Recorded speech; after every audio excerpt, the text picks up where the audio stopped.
আপোনালোকৰ সকলোৰে খা খবৰ কেনেকুৱা ভালনে? মোৰ বাৰু বৰ্তমান ভালেই বাৰু দেই। আজি আমি আঠখেলীয়া নামঘৰলৈ যাবলৈ ওলাইছোঁ আৰু আজি ভিডিঅ'টো আপোনালোকে চাব আৰু লাইক কমেণ্ট ছাবস্ক্ৰাইব কৰিবলৈ নাপাহৰিব। Bye bye. এইফালে সিহঁতি যাব নাপায় দেই, তাইক নিনিয়াৰ কাৰণে মুখ চুখ ফুলি আছে। এইফালে আমি আটাইকেইজনীয়ে দেৰি নকৰি সোনকালে ওলাই আহিলোঁ। এয়া আমি গৈ আছোঁ গেটৰ তলেদি শ্ৰী শ্ৰী আঠখেলীয়া বৰনামঘৰলৈ। গাড়ীৰ পৰা নামিয়ে আমি গেটৰ তলেদি সোমাই গ'লোঁ।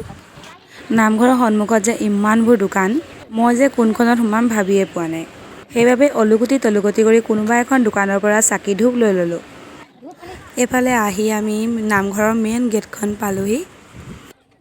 গেটখনৰ তলেৰেদি সোমাই আহি দেখিছেনে সেউজীয়া সেউজীয়া গছবিলাক কিমান ধুনীয়াকৈ আছে, কিমান যে সুন্দৰ লাগিছে দেখিবলৈ। ইয়াত কিন্তু বহুত দূৰ দূৰণিৰ পৰা অহা অতিথিসকলৰ থাকিব পৰাকৈ অতিথিশালাও আছে। ইয়াত আকৌ চাকি জ্বলোৱা হয়। ময়ো সকলোৰে মংগল কামনা কৰি চাকি ধূপ জ্বলাই দিলোঁ। ইয়াত সকলোবিলাকে মানুহে আহি বন্তি জ্বলায়। সকলোকে চাকিগছ জ্বলাবলৈ ব্যৱস্থাটো ধুনীয়া কৰি দিছে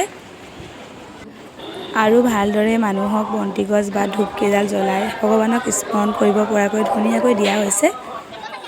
এতিয়া আহিছোঁ আমি মূল নামঘৰ ভাগলৈ, তাতে আহি আমি সেৱা এভাগ কৰি ল'লোঁ। এতিয়া যাওঁ আমি কাছৰ চাবলৈ। এয়া আমি কাছৰ চাবলৈ আহিছোঁ।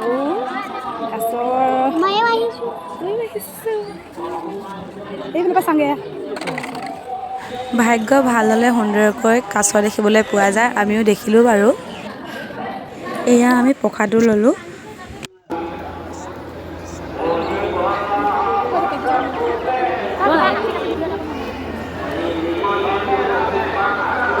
তাতে বহি আমি অলপ দেৰি নাম শুনিলোঁ। আজিলৈ ইমানেই। ভিডিঅ'টো ভাল লাগিলে লাইক কমেণ্ট ছাবস্ক্ৰাইব কৰিব নাপাহৰিব।